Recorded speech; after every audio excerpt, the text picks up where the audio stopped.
Shalom shalom abakunzi ba Nkund'Ijambo mwese n'umunezero gusubira kubakira hano turabahaye ikaze kuri uno munsi twongeye gutegwa iteka twongeye kuronka abashitsi beza b'abakobwa beza twari kumwe ba Yesu rafuwa pase hari abantu bagumye babasaba ko no bagarukana nabo bagarukaniye kandi bafise ibintu byinshi babazaniye byiza ariko reka basubire bidondore kuba tabumvise rafuwa kuba batakurikiranye video twagize ubushize nabo bongere bidondora amazina yabo. Karibu ndabahaye ikaze kaduhere kuruwe. Shalom shalom, amazina yanjye ni Iziribeni Charles, nkabijijwe nkaba nkunda Yesu nkabona cyo kuganira ibya Yesu. Karibu Charles. Thank you. Nanje nitwa Belize ndayikunda, bakijijwe nkunda Imana nkunda Yesu kandi mwakoze kudutumira kandi. Karibu Belize ni munezero gusubira kubakira hano. Je nanje ngira muranzi ni Karine Bera baranyizigiye ni hano kubw Nkund'Ijambo. Ndabashimiye mwebwe mwese mufashwa mwebwe mwese muhezagirwa n'izi nyigisho zica hano kuri Nkund'Ijambo n'ukuri Yesu abandanye abahezagira namwe mudusengera Yesu abaho umugisha. Nagira sabe Belize abanze adusengera mbere ko dutangura kugira ngo tuvugane ibyo twabazaniye uno munsi. Karibu Belize dusengere. Mana yacu Mana ugira neza twongeye kugushima Mwami, turagushima data wera kongeye kutwemerera kuba kuri no platform kandi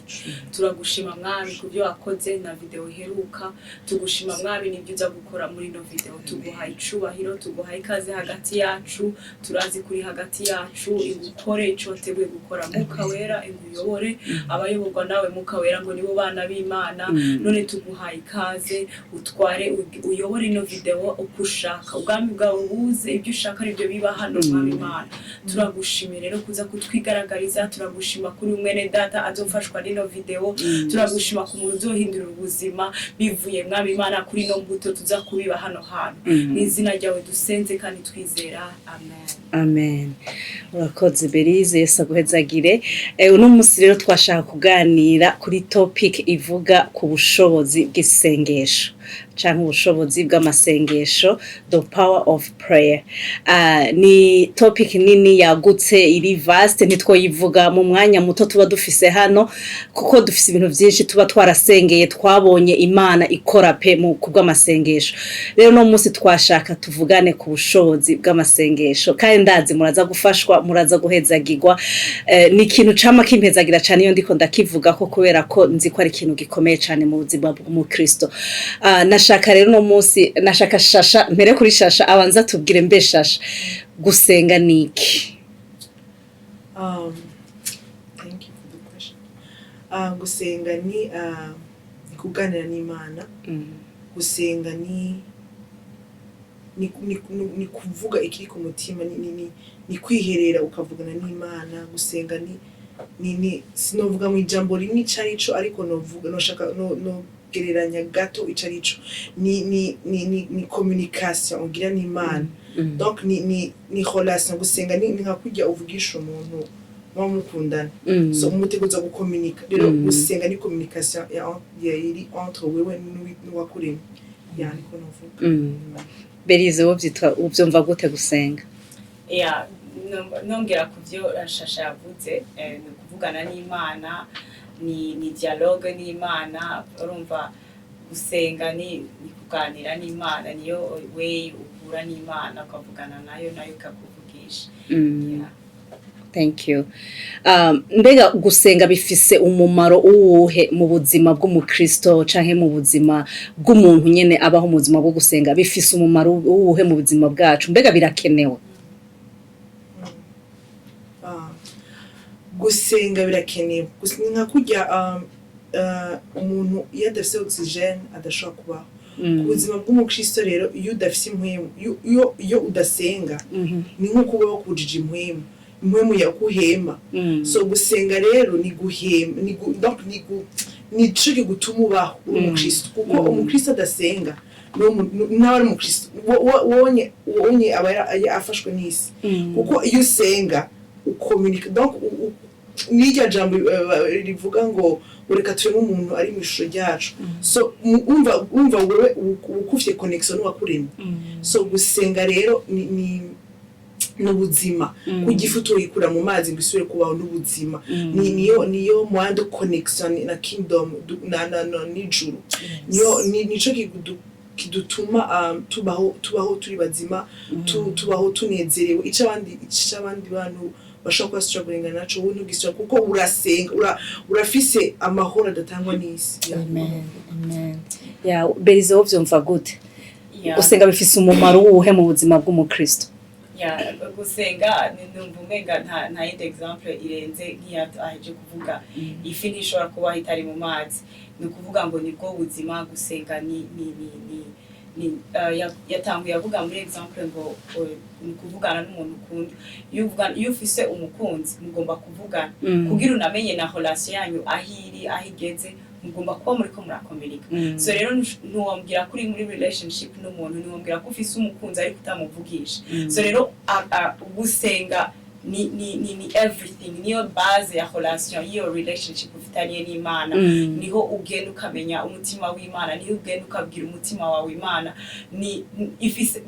bifise akamaro kanini niwambwira ngo urakunda Imana niwambwira ngo urakijijwe niwambwira ngo wamenye Imana ariko utayivugisha donc gusenga ni base ni foundation y'ibintu byose. Nivyo mbega tukiri ngaho Berize none gusenga ni itegeko ku mukristo canke n'ikintu dukora kubera dushatse ndashaka gusenga no munsi ndavyiyumvisemwo canke ejo canke nkaca skipping nkazosubira nko mu kwezi kuza canke n'ikintu ntegerezwa gukora n'ubuzima bwanje nyene ntegerezwa kubibamwo ni itegeko mbega Imana yaradutegetse gusenga? Je novuga nishura novuga ko ari itegeko kuko warakiriye Yesu nk'umwami n'umukiza ugomba kuvugana n'umwami n'umukiza wawe ugomba kuvugana n'Imana hama kandi n'ijambo ry'Imana turashaka gusoma muri 1 Thessalonians igice ca 5:17 haravuga ngo musenge ubudasiba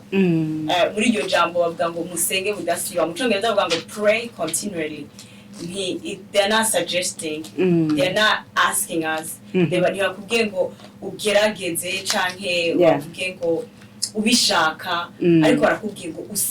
musenge ubudasiba it's a requirement it's a command rero nishura ku kibazo cawe nuko gusenga ari itegeko tugomba kubikora biri ngombwa nk'umuntu akijijwe umuntu afise relation n'Imana. Shasha wumva gute nawe uvyumva gute nawe ni itegeko gusenga? Gusenga Berize avuze ni itegeko nyine avuga ngo never stop praying kuko iyo uvuye inyuma y'amasengesho ni nkuko uba witandukanyije nawe ubwawe donc wikuye ni nko gutandukanya umubiri n'impwemu yawe so iyo impwemu yawe utayigaburira nyine gusenga ni nko kwica ufite impwemu ni nko kwica abascientifique baravuga ngo hari trois ngo umuntu agizwe n'ibintu bitatu soul spirit ngo hamwe na n'umubiri so yo spirit yawe utayigaburira rero gusenga niko kugaburira spirit twavuze ubushize ko ari ijambo ry'Imana rigaburira spirit mugabo ni ibintu bitatu hariho gusenga hariho gusoma ijambo ry'Imana hano kwisonzesha bigaburira umwuka wawe so rero iyo gusenga giteguza kugendana nawe kuko ni nka kurya igitutu cawe so igitutu cawe ukugenda igitutu cyo gukurikira so rero gusenga biteguza kumatana n'itegeko nje twavuga ngo ntugahagarike kuko urumva nyine uko utambuka na isengesho muratambukana so nuko no bivuga mu yandi majambo urumva udasenga ntushobora no gukura mu buryo bw'impwemu kuko ukura kubera kuba mu masengesho kubera uwo mwanya ufata kugirana n'Imana wo kuganira nayo niho kubwira n'amajambo atuma ukura agukuza mu buryo bw'impwemu hahandi usanga n'ivyo uhura navyo ataco bikubwira bitagutera ubwoba kubera ko urafise urafise ico uhagazeko niko bimeze Berize niko bimeze uri kuravugana ko niyumvira ni naho ijambo ry'Imana yatubwira ngo I will reveal to you secrets. Yes. Iyo usenga rero niho n'Imana ikwihishurira, niho igenda ikubwira iki kwifuzaho, niho igenda nayo nawe ukayibwira ibikubabaje. Donc ugomba gusenga, ni ngombwa kugira ngo ukure, ni ngombwa kugira ngo ugere aho ugomba kugera, ni ngombwa kuri buno buzima hano kuri nosi kugira ngo ushobore gusurvivinga. Ugomba kuba uri en communication n'uwaremye, the maker of heaven and earth. So rero ntiwobaho kuri nosi, ntiwobaho muri buno buzima uvuga ngo urakijijwe, uri muri relationship n'Imana ariko nta communion mufitaniye ariyo ibera mu gusenga. Good, nivyo birumvikana. Mbega hariho ikintu kinanira isengesho? Hari ikintu ushobora kudasengera? Cobaho gashasha? Oya, ntakiba. Ubwandi sindibaza. Ahubwo ushobora kunanira no kurindira ico kintu wasengeye. Ariko isengesho, ijambo ry'Imana ratubwira ngo muri Isaiah 59:1 iratubwira ngo ugutwikora siguto ngo kumva, ngo kandi ko kwanda sikugufi ngo gukore. Bisigura ngo buri kintu cyose kandi Imana ikintu ikunda gurepeta mu ikintu yakunda gusubiramo n'ubwo bw'Abisirayeli yakunda kubwira ngo ndi kumwe namwe ndabumva. Bisigura ngo numvise gusekurira kwanyu. Bisigura niba Imana ishobora kumva amarira y'umuntu, ishobora kumva n'isengesho ryawe. Rero nta kintu kimwe gishobora kunanira isengesho, ahubwo wowe bukurindira kwa kugera hehe kugira ngo iryo sengesho rishobore gusohoza icyo yavuze. Kuko twavuze ubushize ati ngo iteramira ijambo ryayo kugushika rigarutse. None niba wasenze naye kavuga ati ndi kumwe nawe nzobigukorera, nta kintu kimwe gishobora kwanga, ahubwo niwe udashobora kurindira. Berize, hari ikintu kinanira isengesho? Nta kintu na kimwe gishobora kunanira isengesho. Mu isengesho ni ikintu cyose, nta kintu na kimwe kubwa mbere na mbere kinanira Imana. Ivyo ni fact, nibyo tuzi. Imana ishoboye byose, ifise ububasha kwisi no mwijuru. So nta kintu na kimwe gishobora kunanira Imana. Niba rero nta kintu na kimwe gishobora kunanira Imana, nta kintu na kimwe woshira Imana kitayinanira. Ariko twibuke Yesu ariko rigisha intumwa ziwe gusenga, yarabwiye ngo ubushake bwawe bube. So iyo ikintu kitabaye ntibisigura ko Imana cyayinaniye, ahubwo bisigura yuko kitari gihwanye n'ububasha bw'Imana n'ubushake bwayo, bitari bijanye n'igihe c'Imana. Kuko turasenga, Yesu yaragiye atwigisha atubwira uko tugenda dusenga, ageze ahantu avuga ngo ubwami bwawe buze, ngo ibyo ushaka aba ari byo biba. Rero ushobora gusenga ikintu cyose, icyo wiyumvira n'icyo utariyumvira, Imana ishoboye kugikora, ariko kigomba kuba kijanye cyangwa gihwanye n'ubugombe bwayo. Nivyo, iryo jambo rari inyibukije. Nivyo hari igihe dusengera ikintu ugasanga tukavuga ngo Imana ntiyatwishuye, ariko ni iyo parte y'ubushake bw'Imana niyo ofete niho novuga vyugariye. Kuko na Yesu kijya gihe yarabona igikombe kiri imbere yiwe, yarabona ko yarabona urupfu ruri imbere yiwe, yarabona ingene agiye kwambugwa, ingene agiye gutegwa isoni imbere y'abantu, ariko aravuga ngo Mana ibikunze igikombe kindengane, ngo ariko atari kubwanje, ariko ukubw'iwawe, niba ushaka ko ndakinwereko. Rero nivyo hari igihe tunanirwa n'intuzenya no kwihanganira ubugombe bw'Imana, kuko Imana namafisa akakarorero nkavuga umwana wanje arashobora kunyaka ikintu nta kimwima kubera ko mbona ko atari ciza. Nk'ubu umwana akambwira ati mpereza, ndashaka agashaka kurya umukate mu gatondo, saa sita je pizza, mwijoro ry'umukate, agashaka kurya ibintu bitari healthy, bitagira akamaro mu mubiri wiwe. Je nk'umuvyeyi we kubera mbona ko ari ibintu bitagira akamaro mu mubiri, ndamwankira nkamubwira oya ibi inyesivya, ntabwo ari kubera ko ndamwanze, ni kubera ko ari ibintu bitagira akamaro muri we, mba mbona ivyo akwiye, ivyo akeneye. Imana nayo nyene bugira abona ivyo dukeneye. Ninde yigeze, hari umuntu yigeze kwigisha aravuga ngo Imana ntabwo iduha ico dukeneye, ntabwo iduha ico dushaka, iduha ico ubona ko dukeneye. Kubera twebwe twama dufise ama needs menshi. Shasha yavuze ikintu kandi gikomeye, aravuga ati kurindira. Hari igihe bitunanira kurindira, turasenga ugasanga biranse ko turindira, ukarambirwa. Hari igihe ndabizi nanje, hari igihe nasengera nk'ibintu ugasanga narambiwe, bikanka ko nkumva oya iki noneho Imana ntashishaka. Ico none co kurindira, mbega umenya gute umwanya worindira ingene ungana? Umenya gute ati reka ndeke kurambirwa, kumbure harasigaye iki gihe? Ubimenya gute gashasha? umenya gute ingene worindira Dawidi yaravuze ngo I will wait quietly before God muri Psalms 62 unzorindira nitonze imbere ngo icima nizovuga na Mike arabivuga aravuga ngo I will wait more confidently umva hari nk'udufunguruzo ugira ijambo ry'Imana isengesho rijanje mu ry'Imana so urumva bivanye nuko abakozi b'Imana bagenda bavuga mu ijambo ry'Imana kurindira ubwayo ni begurindira ku mwanya washorinda ku mwanya w'Imana uteguza kwibaza kuko hari ikintu ushobora gusaba Imana ukayitushiraho na deadline ariko ntibishoboka Imana ni Imana ubishaka Imana itabishaka Imana uvyemera cyangwa utavyemera urumva yo ushobora kuyideplace ahubwo wewe ubwawe ahubwo yirakurindiza ugira until wowe wumvise ko uteguza kwicara ukavuga ngo ndarindiriye gushika ico gihe kigeze urumva nta limit ushobora nta deadline umva afite biragoye kurumva ibintu by'agakiza ibintu by'isengesho cyo gusenga ugenda ukura spirituel so ugitangura mu bebe spirituel ndabivuze ku mugabo nuko twese twarahaciye Imana yabanze kagufyinisha ico usabye cyose kakiguha yo ikaguha n'umuduga niyo umuntu akije ndamubwira ati banza usabe hakirikare bitarahinduka kuko umva nyine ukurajya ibyo kujya by'ababebe so urumva haragira ahantu rero ibishaka kugukuza rero iguha test niba wayisabye Mana ndashaka imodoka uko bwati ngo ukwezi wenda yirose ariko yo irabona ko imodoka zo mu myaka 3 turetse kuvuga basi muri Amerika en général abantu bose wowe ukumva ngo yagutebeje ariko yagutebeje kuri deadline yawe kuri deadline yayo so urumva rero gusenga bivana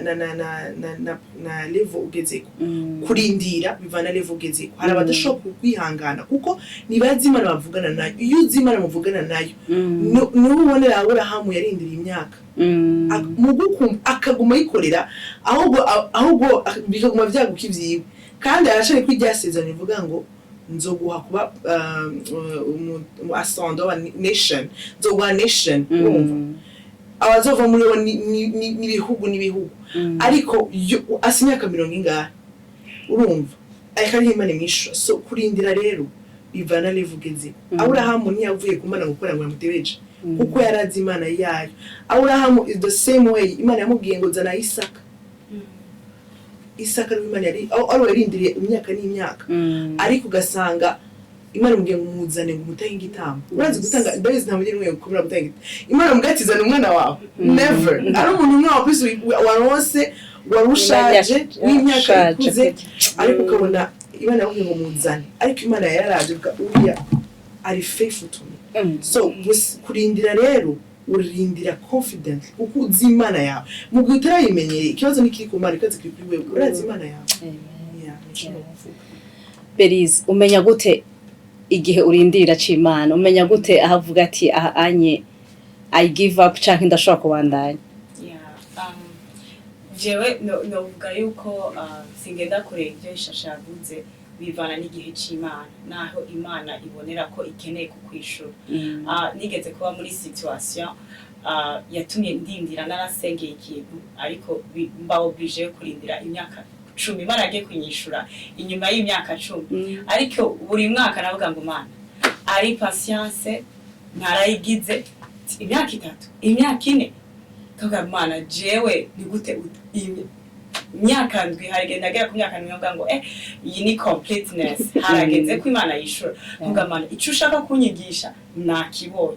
ariko ndashima Imana ko Imana yagiye kunyishura inyuma y'imyaka 10 Imana yo niyo imenya iki niyo itumenyera igihe niyo natumenya iyo Imana itatuma ndindira imyaka 10 sinari kuba narakomeye cyangwa ngo nkire mu gakiza nkomere mu gakiza kandi ngume kumana nkuko nayigumye sinibaza yuko ubunye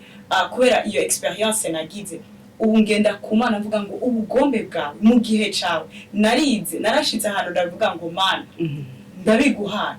icyo ushaka wabikora nageze aho mvuga nka Daniel niwe yavuze ngo Imana mbira dutabura ngo ariko nubwito dutabara ariko iyo ibimora myaka 5 maybe sinari gutahura ariko nageze ahantu ndavuga ngo Mana ubinkorera utabinkorera ntibihagarika kuri Imana. Iyo aho nibaza ko ariho level Imana ibidushakira. Ariko kandi byatumye hari n'igihe Imana itatwishura cyangwa idutevya kugira ngo tuyigume kuko irabizi yuko niyo namwishura Belize within a year, sinibaza ko uku kuntu yize kugumana nanje, uku kuntu yize yakomeye muri no situation, yaciye mu muriro nk'uyu muntu wo kurindira yo donc sinzi ko zobandanya amenya canke amha valeur. Hari icyo Imana yakoze yagikoze mu myaka 10 cyabaye akarusho. Uyu munsi ndagihagara ko nkagishingira ko intaye nkavuga ngo Mana we wakoze biri niba urashoboye kubikora kuko namenye ububasha n'ubushobozi bw'Imana. Ijambo ry'Imana hariho muri Isaiah 40 haravuga ngo guhera kuri verset 29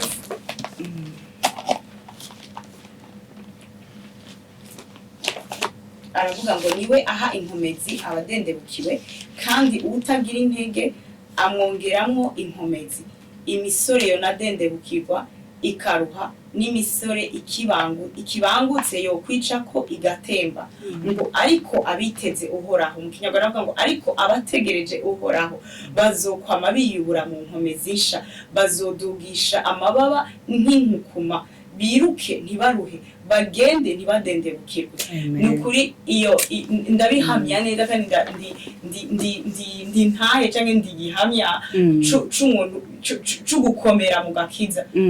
co kuvuga ngo iyi experience nagiyemo yo kurindira imyaka 10 yangejeje aho kuko by'ukuri nariyubuye mu nkomezi, by'ukuri narabonye Imana, by'ukuri narabonye Imana inyereka ukwiri. Hariho igihe wibaza ngo solution ukeneye ikico kiri Imana igikoze catuma ibintu byose bica bibyi resolving. Ariko jewe ndi hano mpamya neza ko ibyo nibwira ngo Mana niwanyishura nzoshobora kwiga neza, niwanyishura nzoshobora hari ibintu byinshi nagenda mvuga nibwira kuko hari igihe dushaka gufasha Imana, ariko Imana muri iyo myaka 10 nta kintu na kimwe nayiburanye, byose yarabimpaye birenze kurutangira n'abari babifise. Harimo nko kwiga, nashoboye kwiga nta deni mfise, narashoboye kugera, nagiye actually kwishurwa iyo myaka 10, nagiye kwishurwa inyuma y'iyo myaka 10 byose narabiro. Ibyo nahora mbwira Imana ngo Mana none uzokwiga gute kutarishura, bizogenda gute? Ariko mbonye masters yanje niho Imana yishuri Jean kugira ngo inyereke ivuga ati singeneye strategy zawe, singeneye your help, ndashoboye kugutungisha with or without icyo kurasenge. So Imana yacu rero iyo iri kurakurindiriza sikweri kwanga sikwera ariko yashaka kukwigisha kandi irakunze. Hari umukozi w'Imana ariko kuvuga ngo hari abantu benshi ngo iyi Imana itari kuba itarakwishura ngo ntuba usenga kusenga. Hari abantu benshi iyaba Imana uyu munsi yaciye ibishura nkuko shashaka kubwiye cyangwa usengera ukacubibona, uyu munsi ntugusenga kusenga. Ariko kubera uko kuntu byatumye woma ku Mana, byatumye ugenda umenye, namenye character y'Imana, namenye Imana nk'umubyeyi, nabonye nk'Imana iproviding, namenye nk'Imana impoza amarira mbabaye, nabonye nk'Imana iseruka aho ntibaza, nabonye kandi nk'Imana ibona kuko ari igihe wivumbura ukavuga ati Imana ndahagaritse ko birashika kwa giving up, ariko Imana ikogera ikazi ikakubura mu nkomezi ikagusubiza mu intege. Amen. Ofete binagutuma iyo umaze uwo mwanya umaze igihe muri uwo mwanya wo kurindira, binagutuma wongera kwizera Imana, uragumiza trust mu Mana yawe, uguma wizeye yuko uko biri kose izoteba ibikora, uko biri kose uzobibona, uguma uyifitiye icizere, uguma uvuga ati ndazi yuko n'umuvyeyi wanje arankunda azobimpa. Ndabizi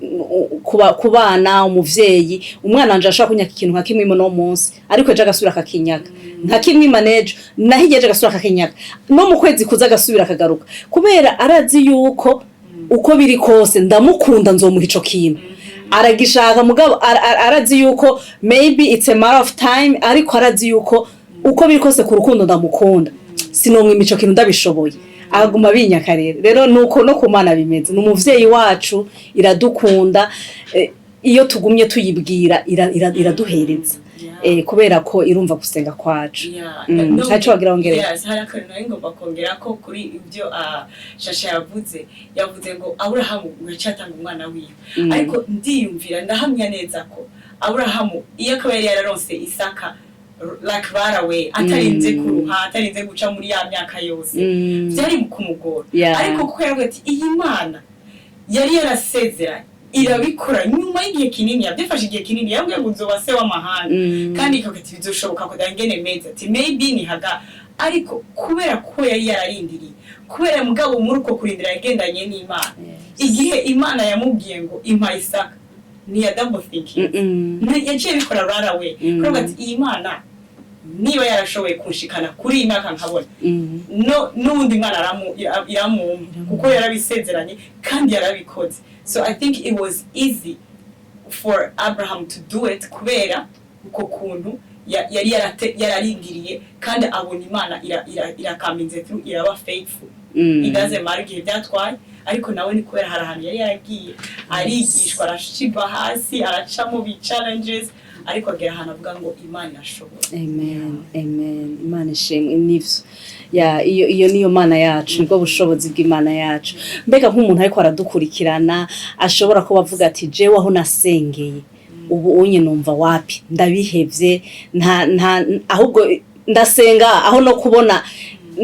nagacu k'igisubizo nkaguma mbona ahubwo mbona ibintu bimera nabi cyane biguma situation iguma yiyampira nk'umuntu ari muri iyo situation mwomubwira iki Gashasha? Umuntu ari muri situation nk'iyo biragoye kubwira umuntu ngo wihangane Imana izokwishura nivyo abantu bakizo tuvuga ngo ihangane Imana izokwishura ariko Jenny nshobora kubapartager gatonya gasukre namenye nganya mu mutima n'Imana nuko Imana nishaka irazi ibyo ushaka kandi nishaka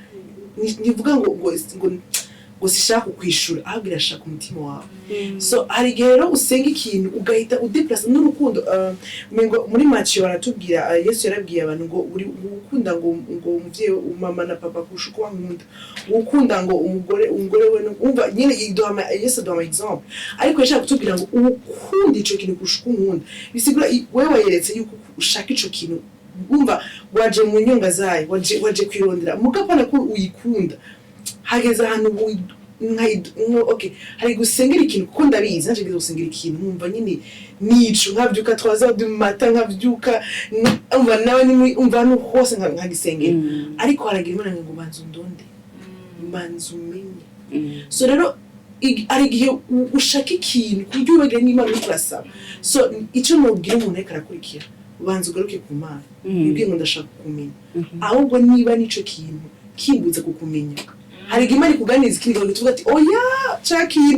chakintu Mana wa mwana Mana Mana urumva ariko ni kwa ko wamaze gukunda ico kintu kurusha ukunda Imana yawe iyo ukunda Imana yawe ndavuga ati uya n'umwana nishimira urejozo nashaka gushaka kumenya kuko irabizi ko umutima wawe uri kuri yo 100%. So buri muntu wese rero ariko arakurikira yumva yacize intege surukeruke ugende ugiye ngo Mana ndaje ndareze nshaka ikintu cyose cambabaza uko Satani numva ako kana akunda gukoresha abantu agushaka pressure abandi bararonse nujya uragiye hajya kandi wowe wasabye ibyo nyene wabirosa after umwaka umwe after ukwezi kumwe warishwa acari muto umva ikaguha aho ibona faiblesse ariko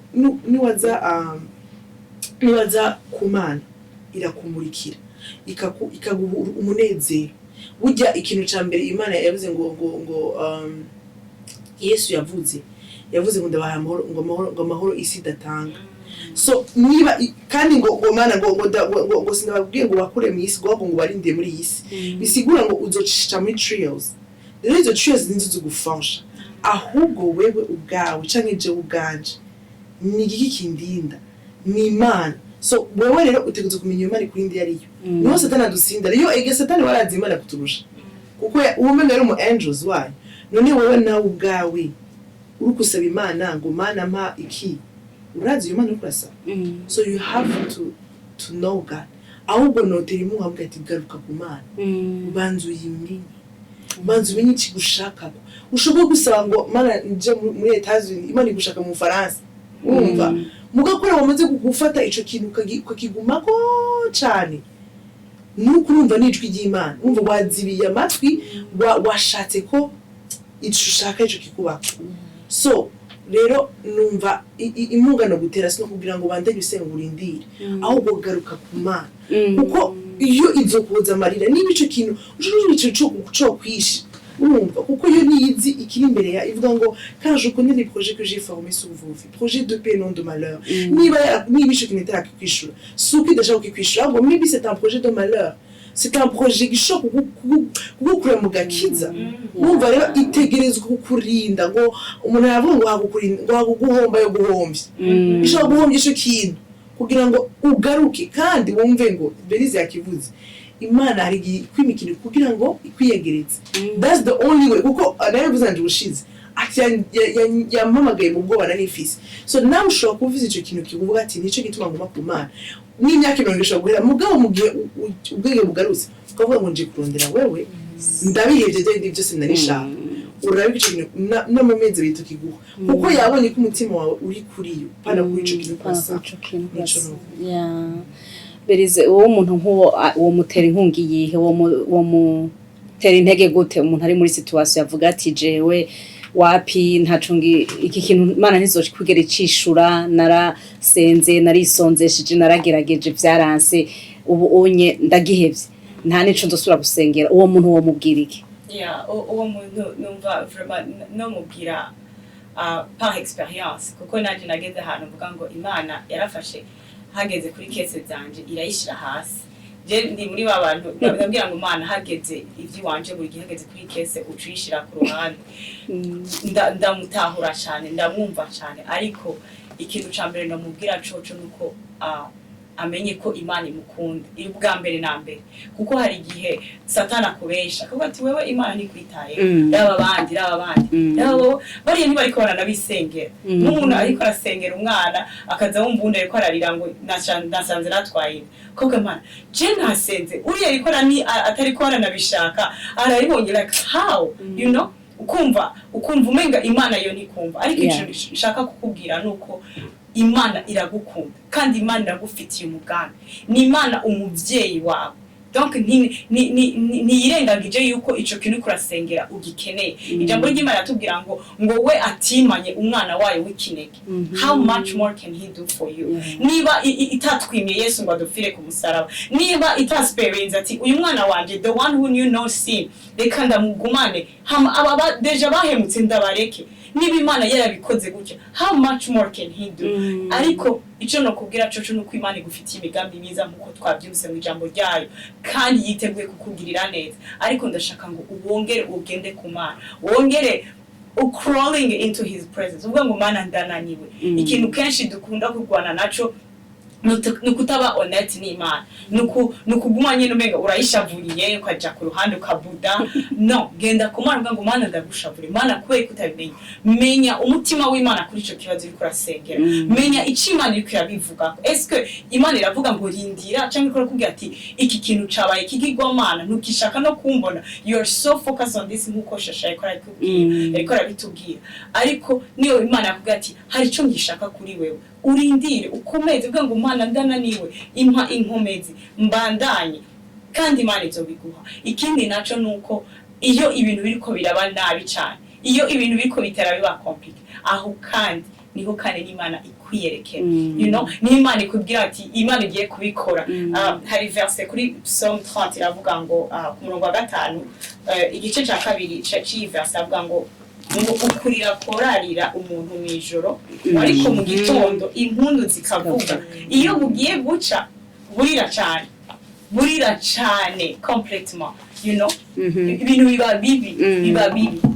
ariko ntucike intege Satani ntakubeshe Satani ntakuyobye Satani ntagutwara kubwire bindi ariko niba warategereje imyaka 9 niba warategereje imyaka 10 niba sinzi igihe umaze urindiriye ariko reka ndakubwira Imana igihe cyayo kigeze izokwishura kandi ngo impundu zivuge kuko Imana yacu nticegwa Imana yacu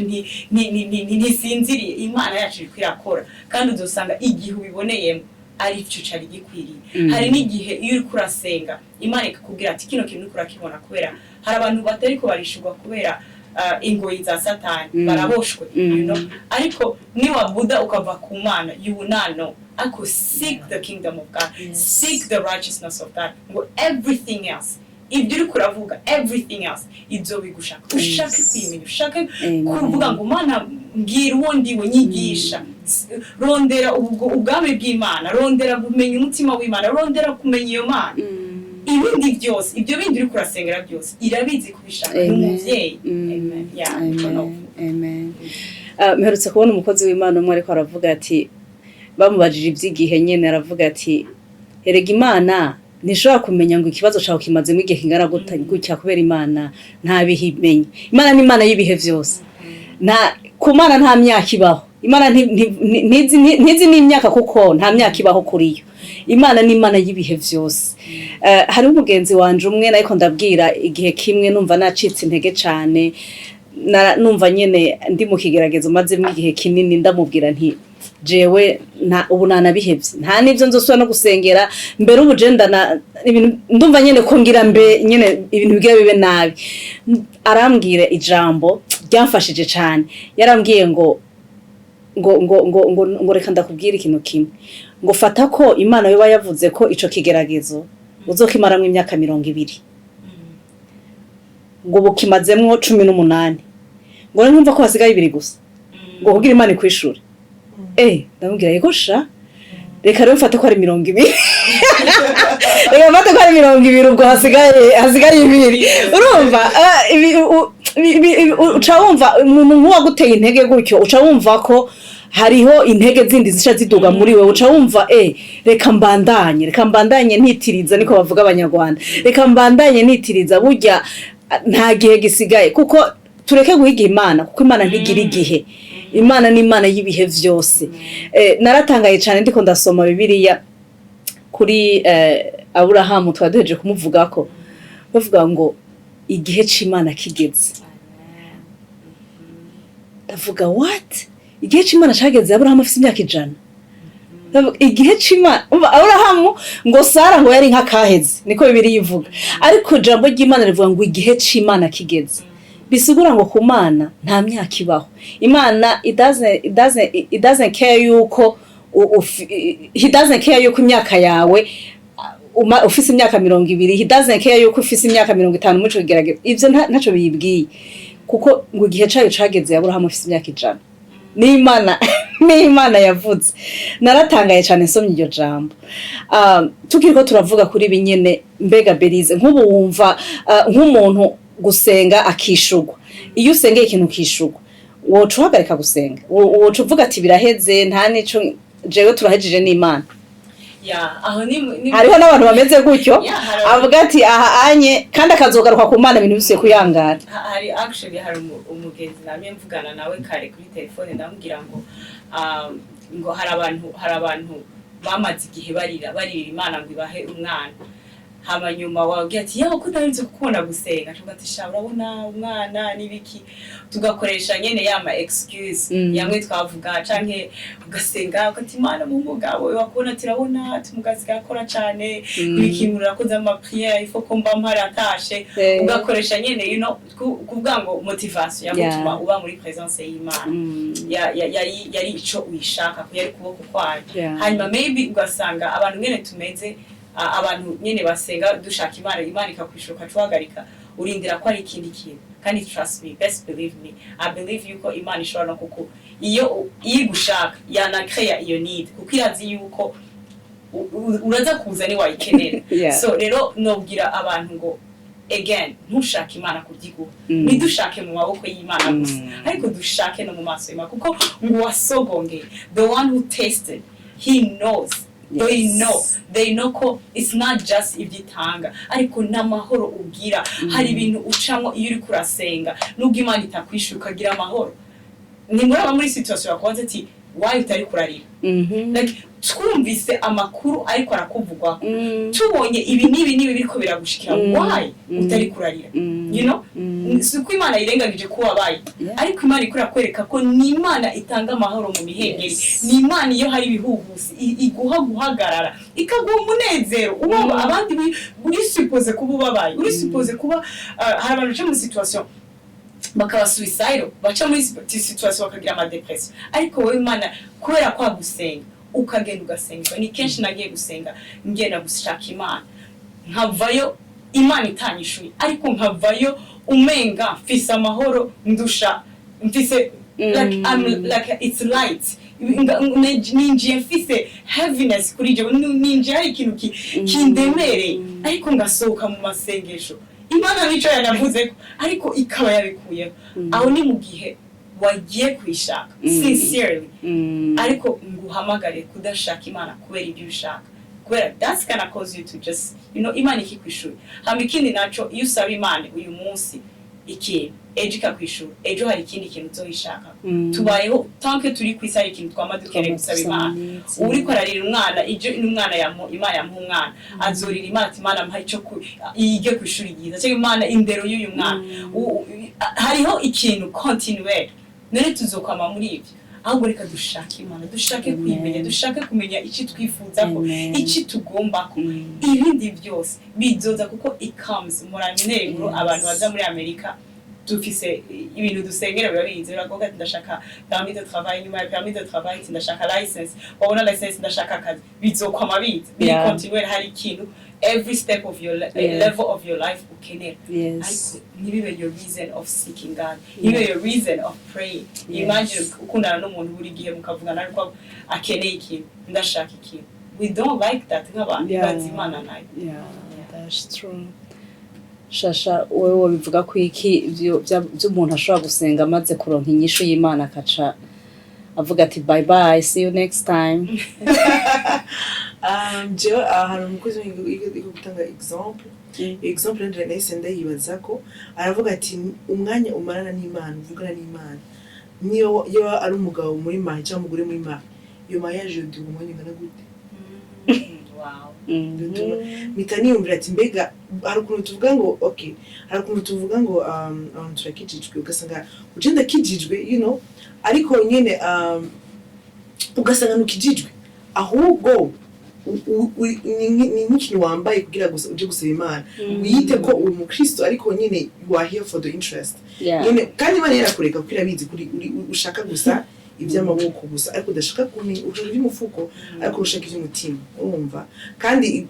probably iyo relation ishobora kuduka kuko nirimo ikiganiro nirimo gutwenga irimo just kuza kuvuga and then ugatora niho mwibuti ukaza ugatora ukagenda nta kintu na kimwe nta connection imwe so urumva ikintu nobwira umuntu banza niba wumva udakunda Imana ku buryo wogumana rero kujyo umva woyisaba gusa ikintu mukagenda yisaba urukundo Imana ntabwo ndagukunda bikwiriye ko nyihishurire kuburyo no gukunda nkaza kukurondera kubera ko shaka kukumenya kuko hari n'abantu arakantu Satani atubisha uyugiye mu by'Imana cyane gucumura umusazi ngo urumva bahita gutera ubwoba ngumva ngo nawe wigira umukozi w'Imana kandi umuntu asenze cyane ngo ahitagwa donc ndashaka kuguma ariko je n'ikinyoma n'uyu muntu none ko ki power ro umuntu wa mbere yitwa Sauli akagwanya abantu akiboneka muhamagara yari nzapfa avuga izina ibitabo bya nyuma byose niwe yabyanditse none bazi umuntu nkujya yica aba Jewish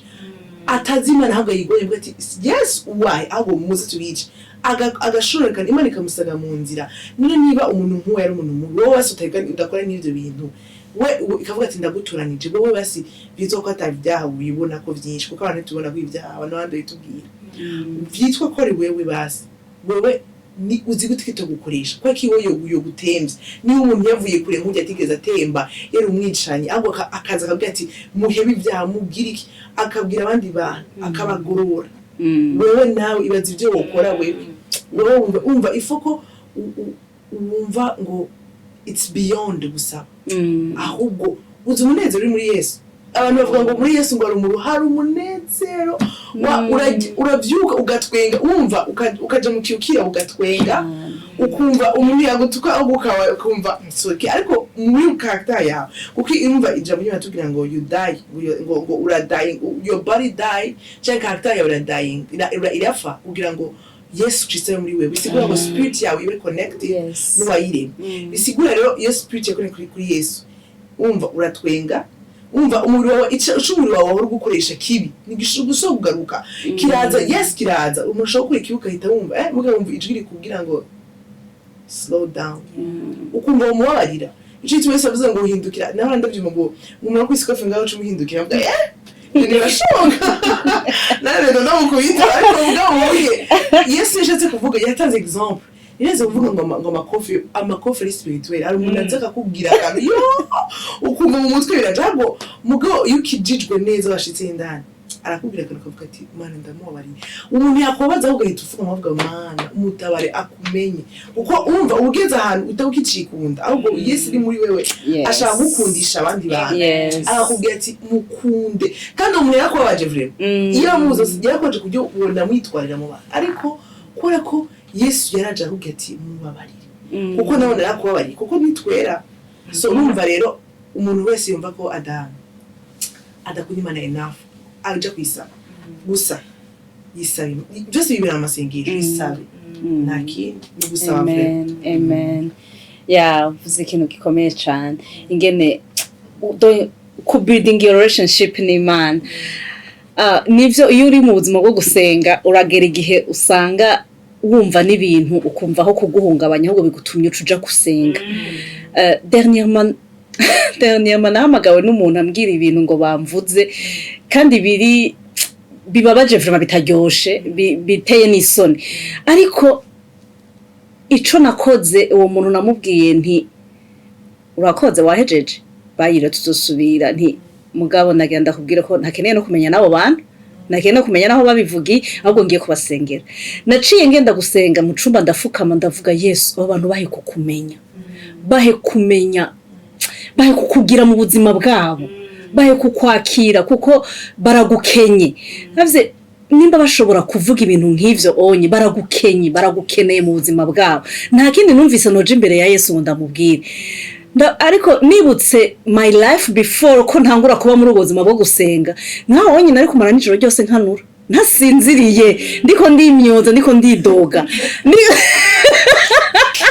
kandi kibabaje nacho the worst part nuyize nitwava natambwiye amazina yabo bantu no bukeye uwo muntu duhuye nkaca numva no kumusimbira ko musimbirako ariko navye nti kuba mu Mana kuba mu buzima bwo gusenga biragutwara ahandi hantu hahandi usanga ibintu utakibifata personal uvuga ati there's something wrong uyu muntu arakeneye Yesu arakeneye agakiza bikagutuma ahubwo ugira umutwaro wo kumusengera wo kumwingingira kugira ngo Imana imukize imukure muri uwo mwiza kuko definitely bari mu mwiza wumva nyene ucugira umutwaro wo kubasengera urakoze uvuze ikintu gikomeye cyane gose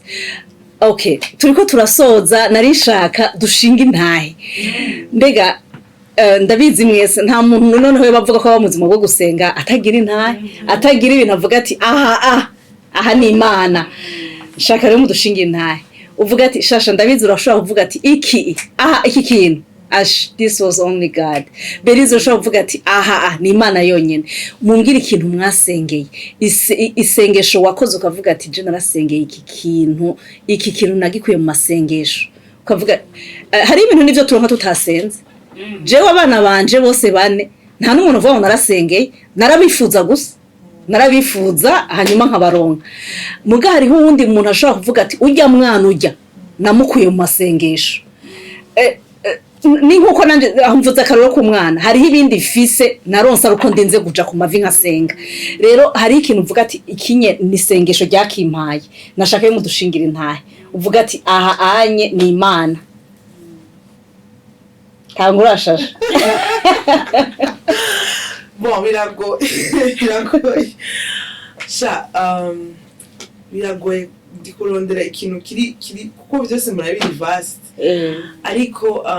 ikintu nibaza kucambira Imana yampaye nasengeye ngakivura amasengesho nagakiza biratangaje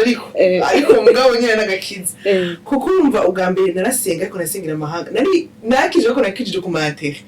tuko turavuga narakije kandi wumve ngo nisezera Imana yampa ariko nkabisengera nkabyuka trazere nkabyuka ndi muri dushe nkafuka nkasega mugase nsenga ngo mbwira Imana ngo mana umuryango wanjye ka ndi mana mahanga mana warambwiye nese ikaye yanditsemo amasezerano Imana yampaye kuri munsi ndayandika ikaye handika ngo amasezerano ambwira anye yeriteki inye amasaha ya nkabwira Imana ariko ni Imana yabingiye ariko muganga nkasenga ariko ntibire ibintu byinshi byo kurondera kandi byahezutse ko agakiza nagateye mu nzi ariko nasiyo kugaruka niyo yababwira ko nasenga mu bwoba ariko ikintu nakuye mu masengesho nasenga nakijije rero gukizwa ni kwa Kristo no mukiza hari gusenga kuvuga ati basi nakujye ko apotre kuri avuga ngo aba Jewish ngo no aba Gentiles abanyamahanga ntibari bari ndiko mu misazi ibyo ariko twabirase uko twemeye the gospel rero naje rero muri abandi bavuga ati basi wamaye ko nkajya ko basi umva sikintu nakuye mu masengesho nugara atarafadira amasengesho y'ubwo nukuri nakuye mu gakiza nakuyemo umunezi nyine ikintu nasenga nkumva yaramahoro rero ako gakiza kandi ni amahoro sumuntu yasengeye ariko n'abantu dukunda abantu badusengera beriza sengeye ibi birakoreka ariko jewe nabwiye Imana ndashaka kumenya wamaye amasezerano menshi amasezerano azosohoka gute nakuzi ni ikintu gifadika kizotuma mvuga ngo ninahagara imbere y'abantu nzobwira abantu ati iki nisho kintu so ndashima ikintu nshaka kuvuga ndashima Imana yamanga kiza nico trésor ya mbere ngira Imana ngo yinyatse nubandangije kuko nawe mu buzima out of agakiza kandi nawe nyene uraryoshe vraiment mugabo buryoshe pour un petit moment after ataruma kubona amarira araza hari umuntu yavuze ngo pillows zabonize ngo umusego wa nubuze amarira yawe urarira nta numwe aza gutabara babagenzi nabo bari mu marira nabo mu byumba byabo mugabo mugahura mugasohoka mukagira iki ariko karira ariko Yesu aragusanga mu cumi wawe mukaganira ibyo ndibuza hano natwita bavuga ngo Yesu navuga aravuga ahubwo uramuha kanya aravuga akubwira ubwo ijambo wumvirize ijambo wumvise ndakubwira ukagwa ku ijambo wasenga ikaguhishurirwa wajyamo ikaguha indoto mubw'ibyo byose bimenya gute agakiza je ikintu ca mbere sinovuga ngo nifadika ko nawe narasama y'amahanga nasengera naye arosengera mahanga ariko wumve ngo ayo mahanga niyo yase kunyica ahubwo kandi we nasengeye ariko umunsi narose agakiza namenye ko isi ni imwe yose ariko iyo isi urimo harimo agakiza irimo umunezi kuko ushobora kuronka umuduga urarambira uvuga ngo Jesse nkunda ku drive yanjye mbaraze ko kubona driving Jesse nkunda amahanga ngo ubunye ngo marasima ho ntasha kora yuko ibyo byose rije bifadika ariko iyo uronse ikintu kidafadika ni kitari palpable ico kintu umenya agaciro ka kuko iyo gitakaje uvyumva mu mutima ibintu baje utakaza ugatakira imodoka urashaka kuyigura ariko wogura amahoro namusha wogura amahoro umunyamafaranga aravuga ngo ndabura amahoro ndarankanwa ni kubera iki ntagakiza ariko je kino cyane nuvuga ngo narose Yesu navuga ngo Yesu warakoze nagakiza kuyimenya sorry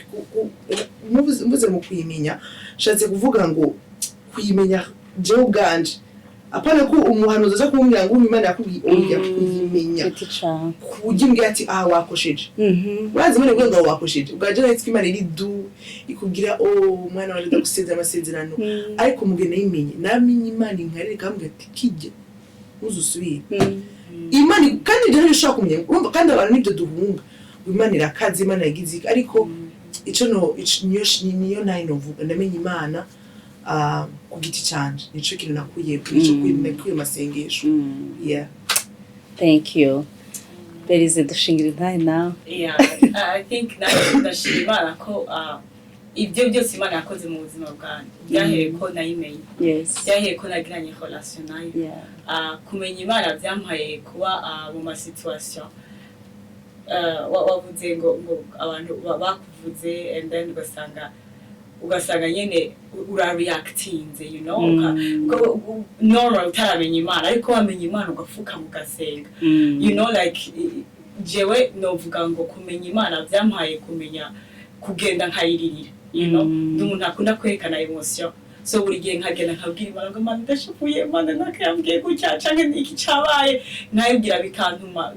ubuhamya nuko nabaye mu situation nagomba kuvuga ngo I could have even been suicidal urumva nkaba canke nkaja muri depression ariko kubera Imana nkagenda nkagira amahoro like ugenda kubona kuri kuraca mu kintu gikomeye iyo umuntu akubwira ati none kutarira afata umwanya urire iyo umuntu ataga kubwira gutyo ati birakomeye ariko kubera kumenya Imana ariko kubera ya relation dufitanye n'Imana ugasanga ufise amahoro ugasanga Imana like ukumva umenga uri kuraca mu bintu ni nk'ibintu si wewe bikuriko ugasanga uri kuraga so ndashima Imana kuyimenya ndashima Imana ko itanga amahoro n'umunezero nibwo buhamya bwanje bushfadika ariko kuka example kari concret nabwiye témoignage y'imyaka 10 nabaze ndiko ndasengera ikintu ariko muri iyo periode kubera iyo situation nari ndimo byatuma bigora ko niga kandi ndakunda kwiga cyane ndakunda kwiga nari numva uje muri Amerika je numva nyene my dream no kugomba kwiga ariko reka ndababwira candaza muri situation itoroshe kwiga kuri statut nari ndiko kandi bakubwira ati ntibizoshoboka ariko nabonye Imana every single step of the way nize kuva muri college umwaka wa mbere gushika mpeze masters buri semestre uko iyo semestre yakabaye nabayeho nkunda mu ishuri every single day ntazi ingene nza kwiga ariko every single day Imana igashowinga kandi apana mu buryo ngo nagiye navyese sanze amahera muri compte ariko Imana ikarumika abantu bayo Imana like abanyendikiye amasheke abigisha bagiye hamwe akati tugiye kurondera amahera Belize yige kandi buri semestre hageze ahantu nari nsigaye nonda nkanafata n'amanoti ntazi ingene nza kwishura kuko ari kumwene bapeka haba periode yitwa add and drop bareka abanyeshuri bose bakaba nkafata amanoti nkandika ariko ntazi ingene nza kwiga buri gihe ndibuka rero kubera ari kungene wamenyereye uriya last time yaramfashije n'uriya ndagenda ndabahamagara byose biraba complete ndabyibagene biranga byose birafunga completely Imana irambwira ndagenda niko ndasenga subiye no Gatman nari sigengeze kuri level nakibisengera nkavuga nagira ngo ati papa wibuke ko ishuri ryatanguye ngomba kwiga that was it nari nkujya ugenda ukubwira umubyeyi komsamina mva ndibuka ico gihe rero instead yuko ngenda kuri izo ways nari menyereye naragiye mpamagara ya ma contact nsanze menyereye ufise contact wakoze kuriya ukabwira ati he muri buka rero ishuri yatanguye byose biraba complete ndibuka rero ndiko ndasenga numva ijwi irirambwiye ngo Belize mbega gutabagwa kwawe iyo uravye imisozi iri imbere yawe iyo uravye iyo situation ufise gutabagwa kwawe kuva mbega gutabagwa kwawe kuva kuri ya contact mbega gutabagwa kwawe kuva kuri wa professor yagufasha cagi gutabagwa kwawe exactly kuva ntabwo Mana gutabagwa kwaje kuva kuri wewe kandi umbabarire ndongenda narize muri Amerika nta benefits hanyuma kandi rero iyo umuvyeyi ukora kwigisha aranagufasha no kuronka akazi je kuri diplome umunsi wa graduation ndibuka ntonze ku murongo muri departement yacu aba twako turavugana abanyamerika twari muri class kwa graduate turi abantu 7 abanyamerika ba citizen bize nyine nta kibazo kaze wumva mwaravuze yo jewe ntegetse kuca ndondera akazi namaze kurona hari abaronse ubuzi bwo kuba aba manager mu ma ya food nka za McDonald's kuko bavuga ati ntegetse gutangura gukora kugira ngo mbone ushobora kwishura ama loan yo kwishura hewe jewe nanje umwana w'Imana vraiment papa wo mwijuru bambaje ati we bizimeze gute kumutima ndavuga ati sindabivuga ariko nari naronse akazi akiriko turiko turanegosia kuri salaire Mana uratangaje je sindi umunyamerika jewe iyi situation yari imeze gute ariko look at me urumva ni example of so many other things aho Imana yambereye Jaira Imana byukuri yavuze ngo ni washaka ubwami bw'Imana n'ukugororoka kwanje ibindi byose nzobikongera so ni kimwe ni ikintu kiri materiel ariko hariho n'ibindi byose umunezero amahoro agakiza nta kindi kiruta kuronka agakiza ya murakoze cyane turarangije naringa ndongenda bashimire cyane ko mwasubiye kutwitaba mutuganiriye ibintu byiza bizima biryoshe no kuri nizere ko n'abariko baradukurikirana bahezagiwe narishaka twariko turavuga yuko gusenga twariko turavuga ingene gusenga ari relationship ugirana n'Imana ubufitanye n'Imana uburi kuganira n'umuvyeyi iyo relationship nayo kugira ngo witwe umwana w'Imana hariho step banza kugira hari haho banza kugera rero ntitworangiza tudahaye akaryo wewe uri kuradukurikira uvuga ati nanje ndakeneye gutera iyo ntambwe nanje ndakeneye kugera aho hantu ho kwitwa umwana w'Imana kubera kwitwa umwana w'Imana ni kimwe no kwitwa umuntu w'Imana nikindi kwitwa umwana w'Imana ubihabwa no kwakira Yesu Kristo nk'umwami n'umukiza w'ubugingo bwawe niko ijambo ry'Imana ritubwira ko abamwakiriye bose yabahaye ubasha bwo gucika abana b'Imana rero wowe kuradukurikira ukabuvuga ati Jesse ndamwakira Jesse ndacika umwana w'Imana akakoba kajyo kawe nawe wofata wotera iyo ntambwe kugira ngo ube umwana w'Imana usigare nawe uganira n'Imana nk'umuvyeyi n'umwana wowe ukeneye gufata gutera iyo ntambwe nagira ndagusabe usubiremo aya majambo n'amajambo yumvikana nk'amajambo asanzwe cyane ariko afise ikintu gikomeye cyane akora mu buzima bw'iwawe uravuga ngo mwami Yesu ndakwakiriye uno munsi ntahuye ko ndi umunyavyaha ndasenze ngo uze mu buzima bwanje nkure mu gitabo c'urupfu unyandike mu gitabo c'ubuzima ungire umwana w'Imana ndakwizeye ko kuva no munsi ntanguye urugendo nawe kandi unyanditse mu ijuru urakoze ndabisenze mu izina ryawe Yesu amen Yesu aguhezagire uteye iyo ntambwe kandi akugirire neza jewe nakubwira ngo felicitation kubera ko uteye intambwe ikomeye ijambo ry'Imana ritubwira ngo umunyavyaha umwe yahindukiriye Imana ngo mu ijuru impundu ziravugwa wumve rero ko ntabwo ndakwisa umunyavyaha kuvuga nyene ko uri umuntu w'umunyavyaha katwa canke iki ariko iyo utarakira Yesu witwa umunyavyaha mu ijambo ry'Imana nta korosha ibintu kubamo uri umwana w'Imana canke uri umunyavyaha nta hagati na hagati habaho rero utaramwakira uburi umunyavyaha umwakiriye naho ubucitse umwana w'Imana numva ko ari ibintu byoroshe kandi Yesu aguhezagire we wateye iyo ntambwe turarangije rero naringi nasabe twatanguye dusenga n'ubunye twongereye dusenge sabe Shasha adusengere usengere n'abantu baba bakiriye Yesu kugira ngo umwami abane nabo muri urugendo rushasha batanguye hanyuma tuzosubira kuwa kabiri w'indwiza Imana ibishatse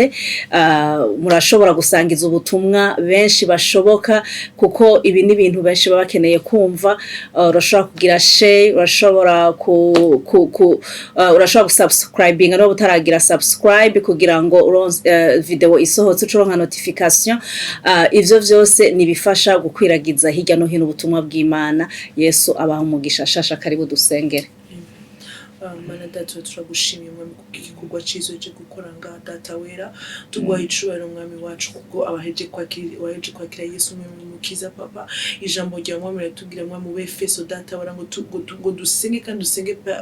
consistent ngo dusenge tudahagarika data wera none mwami ndasenze ngo abaheje kwakira mwami Yesu mukiza awumvije iyi video papa ndasenga ngo mwami umwuka wo gusenga data umwuka wo gusenga mwami adahagarika asenge mwami ashaka kumenya Imana data uko twakuvuze papa ariko mwami bisha guhera ngaha mwami umuntu adakurikiranye papa ico twavuze papa reka umutima mwami kiryo jambo twavuze mwami rigo mitima y'abana bawe papa urakoze mwami ko wadushoboze ko tuza twese ngada tukavuga ijambo ryawe tukavuga mwami ubushobozi bw'amasengesho tugushima Uwiteka Imana kuvyukoze data wara mu izina rya Yesu Kristo amen amen